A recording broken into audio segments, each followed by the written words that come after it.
आप सभी लोगों ने अभी कल की वीडियो में पार्ट 2 देखा।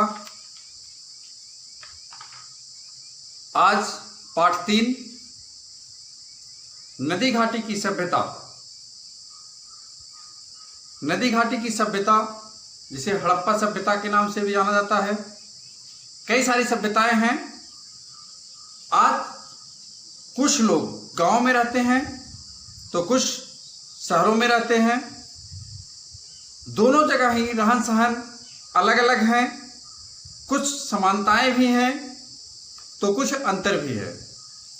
क्या आपको पता है कि आज से लगभग 2500 वर्ष पहले भारत में नगर थे।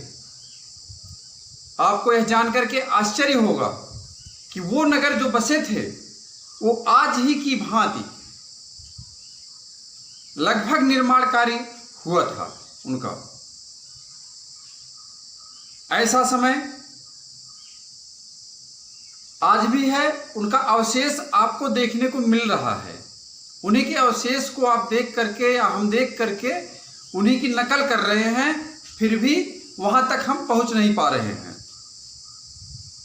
विश्व की प्राचीन सभ्यता, सबसे प्राचीन सभ्यता, प्राचीन नगर सभ्यताओं का विकास नदियों के किनारे हुआ। आप देख रहे होंगे कि जितने भी बड़े बड़े शहर हैं, सारे के सारे शहर, संपूर्ण शहर वो नदी के किनारे बसे हुए हैं। चाहे जौनपुर उठा करके देख लीजिए, अपने बगल में है वो, चाहे आप सुल्तानपुर उठा करके देख लीजिए, चाहे आप लखनऊ देख लीजिए, दिल्ली देख लीजिए, बनारस देख लीजिए, विभिन्न प्रकार के जो भी शहर हैं वो शहर नदियों के किनारे ही बसे हुए हैं। इनका विकास हुआ, नदी के किनारे ही विकास हुआ है। हड़प्पा सभ्यता जो था, अच्छा, नदी के किनारे विकास क्यों होता था इनका? उसके पीछे एक कारण ये था कि वो अपनी वस्तु को आसानी से एक स्थान से दूसरे स्थान तक पहुंचाने में नदियों का सहारा लेते थे, क्योंकि उस समय यातायात का मुख्य साधन नदी ही हुआ करती थी। नदी के माध्यम से, नाव के माध्यम से लोग अपनी वस्तुओं का निर्माण जो करते थे, जो भी उत्पादन करते थे, उनको एक दूसरे स्थान पर पहुंचा सकते थे। आज की तरह ऐसी व्यवस्थाएं नहीं थी। हड़प्पा सभ्यता लगभग 2500 ईसा पूर्व से 1520 ईसा पूर्व तक, सन 1921 की बात है जब भारत में अंग्रेजों का राज था।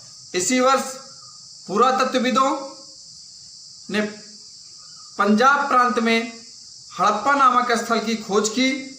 इस स्थल से प्राप्त अवशेषों के अध्ययन से पुरातत्वविदों को ज्ञात हुआ कि यह एक नगरी सभ्यता के अवशेष हैं। इसी प्रकार सिंध प्रांत में एक और गांव मिला जिसको लोग मोहनजोदड़ो कहते थे। मोहनजोदड़ो का अर्थ होता है मृतकों का टीला। मोहनजोदड़ो का अर्थ होता है मोहनजोदड़ो।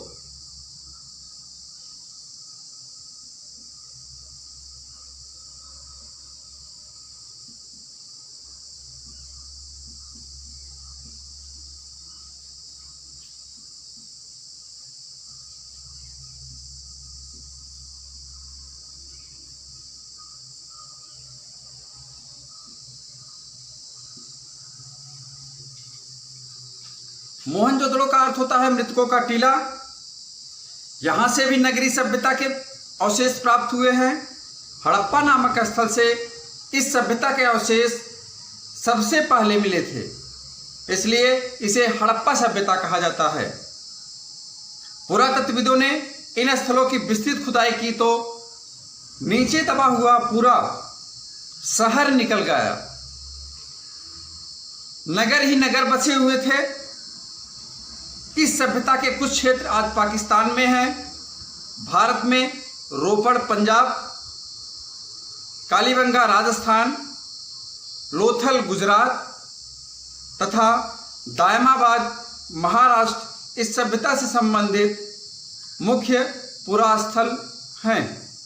नगरों की विशेषताएं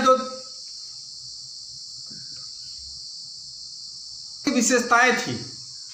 हड़प्पा कालीन नगरों का निर्माण एक निश्चित योजना के आधार पर किया गया था।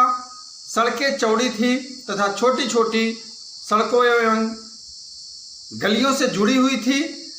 सड़कें पूर्व से पश्चिम की ओर तथा उत्तर से दक्षिण की ओर जाती थी। सड़कों के किनारे पक्की नालियां बनी थी। हर घर की नाली बड़े नालों से मिल जाती थी।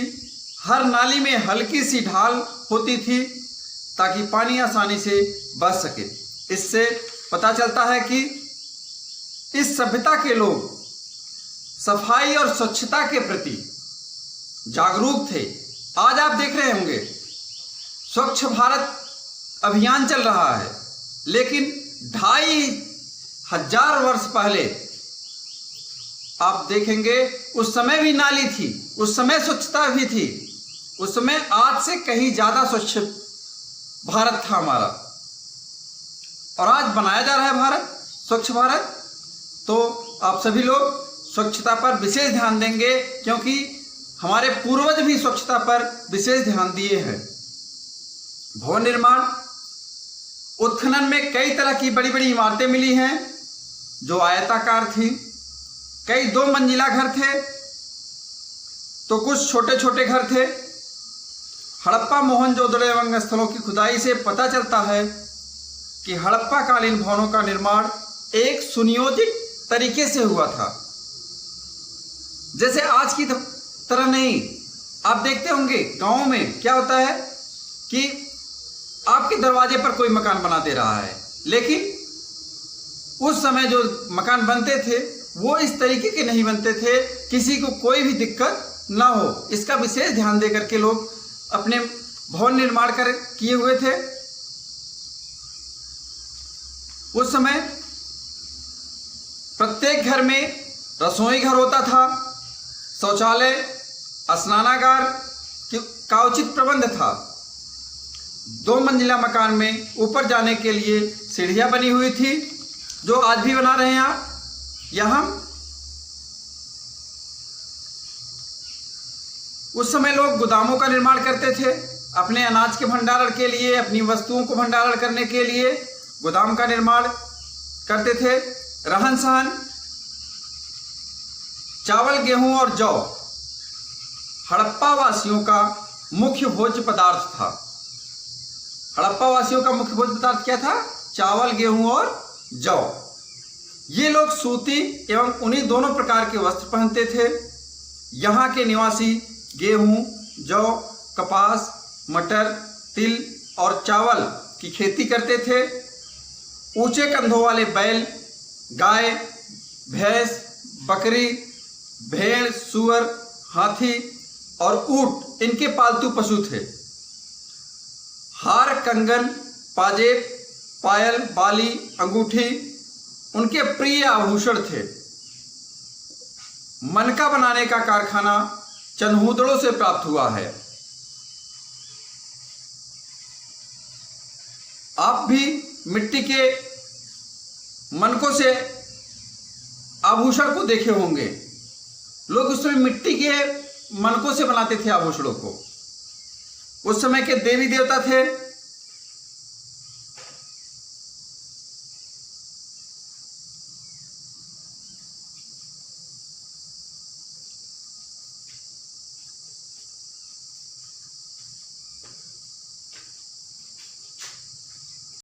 इतिहासकारों के अनुसार हड़प्पा सभ्यता धर्म की 4 मुख्य विशेषताएं थी। मातृशक्ति की उपासना, शिव की पूजा, वृक्ष पूजा और पशु पूजा। हड़प्पा सभ्यता के लोग काम धंधे जो करते थे वो भाला बना करके पत्थर का भाला बनाते थे। पत्थर का भाला, जब लोग पत्थर से औजार व हथियार बना लेते थे तो उन्होंने धातु की चीजें बनाना क्यों शुरू नहीं की? ऐसी बातें मैं कल भी बताया था। उस समय धातु भी मिल गई थी आपको। तो उस समय जब पत्थर के बनाते थे औजार, तो धातुओं का भी औजार बना सकते थे। खुदाई में तांबे और कांसे की बनी हुई कुल्हाड़ी, दर्पण, आरी, कंघियां उस तरह आदि प्राप्त हुए हैं। इसका मतलब यह हुआ कि सिंधु घाटी के लोग जमीन में से धातु निकालते और उसे साफ करने तथा गलाकर चीजें बनाने के तरीके से परिचित थे। कांसा, तांबा और जस्ता को मिलाकर धातुएं बनाई जाती थी। आश्चर्य की बात तो यह है कि धातु की चीजें बनाने के साथ साथ लोग पत्थर के औजार भी बनाया करते थे। इसका कारण शायद यह था कि तांबा व कांसा जैसी धातुएं पत्थर की तुलना में बहुत ज़्यादा मजबूत नहीं थी। ये धातुएं हर जगह आसानी से मिल भी जाती थी, इसीलिए लोग कई औजार पहले की तरह पत्थर के ही बनाते थे।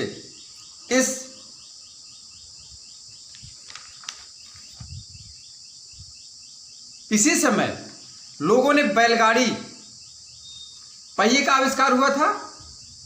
तो पहिए का उपयोग करने के लिए उस समय के लोग बैलगाड़ी का उपयोग करना चालू किए। अपने सामान को एक स्थान से दूसरे स्थान पर सुविधापरक बनाने के लिए, ले जाने के लिए बैलगाड़ी का उपयोग लोगों ने किया।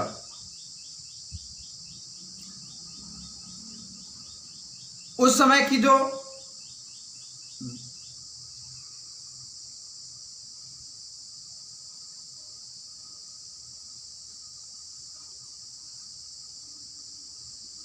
वस्तु विनिमय,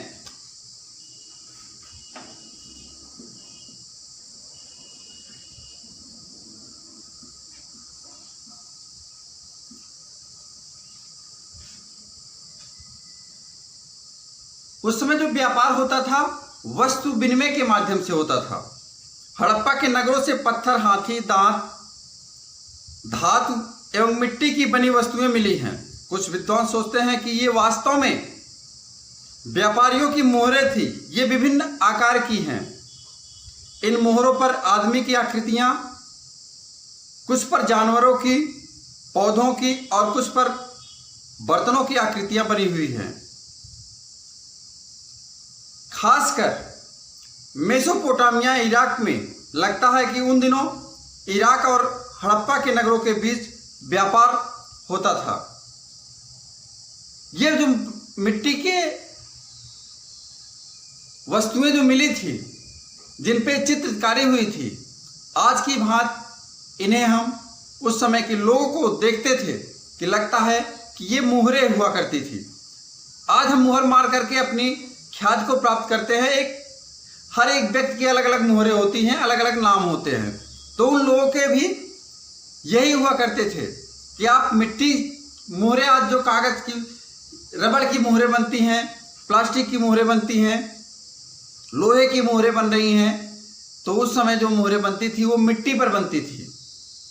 लोग मिट्टी की मोहरें बना करके उसको पका करके अपनी वस्तु पर मार्क करते थे, अपनी पहचान को बनाने के लिए।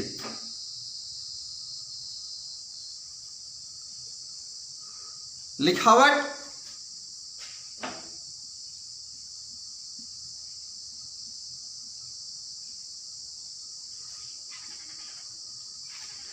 हड़प्पा सभ्यता की मोहरों पर संकेत के रूप में लेख लिखे हैं, जिससे उनके अक्षर चित्रों जैसे लगते हैं।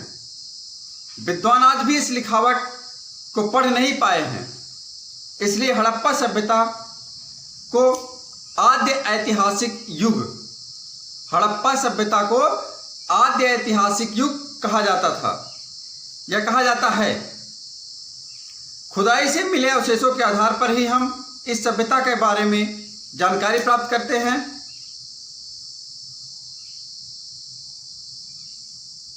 नगर निर्माण योजना के साथ साथ अन्य विशेषताओं के आधार पर यह अनुमान लगाया जा सकता है कि इसकी शासन व्यवस्था काफी सुदृढ़ थी। युद्ध संबंधी शस्त्रों के न मिलने के कारण कहा जा सकता है कि राज्य में शांति एवं सुव्यवस्था थी। आज हमारे पास क्या है, बहुत सारी युद्ध सामग्रियां हैं, तो संपूर्ण देश यानी संपूर्ण विश्व एक दूसरे के ऊपर आक्रमण करने के लिए तैयार है। लेकिन उस समय क्या था, हमारे पास अस्त्र नहीं थे, शस्त्र नहीं थे, तो कोई भी किसी के ऊपर आक्रमण करने की आवश्यकता नहीं समझता था। अपना लोग जीवन यापन करते थे। यही कमी थी उस समय। लेकिन आज क्या है? आज विभिन्न प्रकार के बम रखे हैं सभी संपूर्ण देश। एक दूसरे पर हमेशा अच्छा बर्ताव नहीं करते हैं और कुछ करते भी हैं।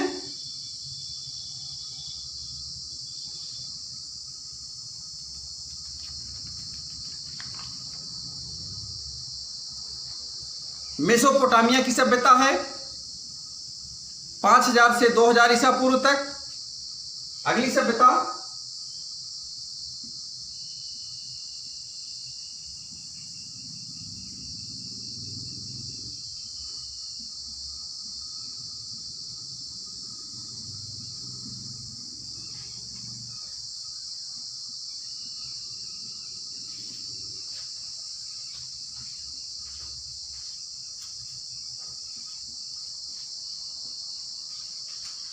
पांच 5000 से 2000 ईसा पूर्व तक।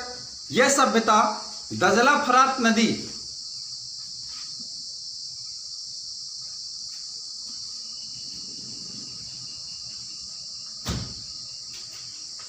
के किनारे विकसित हुई। जिगुरत में इनके प्रमुख देवता निवास करते थे। इनकी लिपि चित्रात्मक थी। अगली सभ्यता है मिस्र सभ्यता।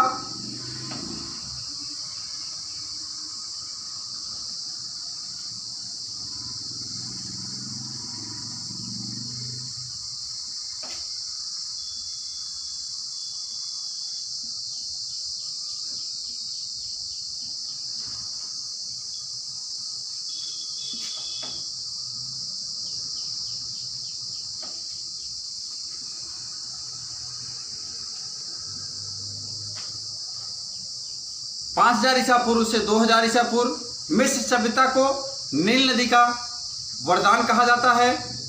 शवों को संरक्षित करने के लिए शरीर पर नाइट्रोजन नामक पदार्थ का लेप लगाकर उसे पतले एवं मुलायम कपड़े से ढक देते थे।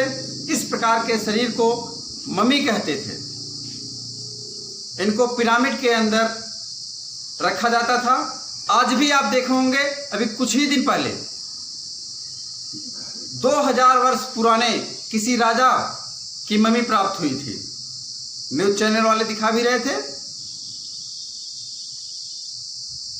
उसके बाद है क्रीट सभ्यता 3000 ईसा पूर्व से 15000 ईसा पूर्व तक।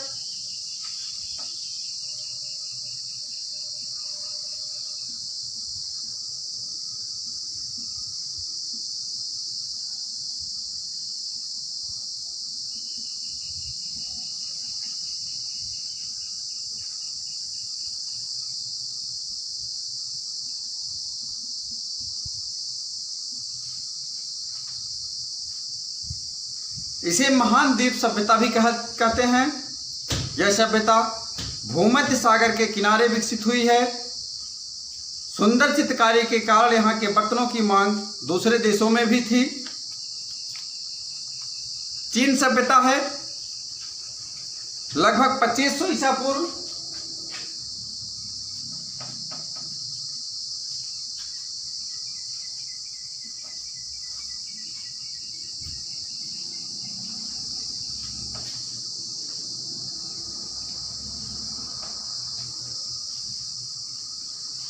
चीन की सभ्यता वांगहो नदी के किनारे विकसित हुई।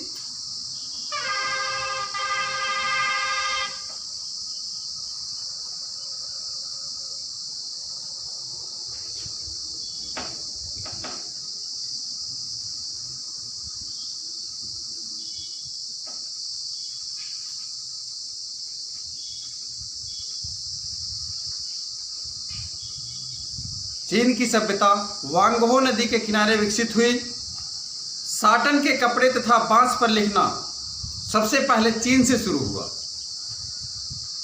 कागज का आविष्कार भी सर्वप्रथम चीन से ही हुआ। आप लोग देखते होंगे कि विभिन्न प्रकार के कागज, न्यूज़पेपर, किताबें, कॉपियां, जो कुछ भी लिखा पढ़ा मिलता है वो कागज पर ही लिखा पढ़ा मिलता है। जितनी भी लिखावटें होती हैं कागज पर लिखी होती हैं, या फिर आप लकड़ी पर भी पाते होंगे, लेकिन कागज पर लिखना सबसे पहले चीन ने ही शुरू किया था।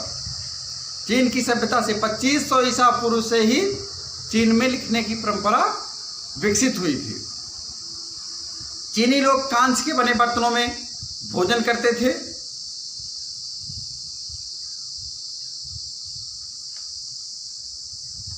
चीनी लोग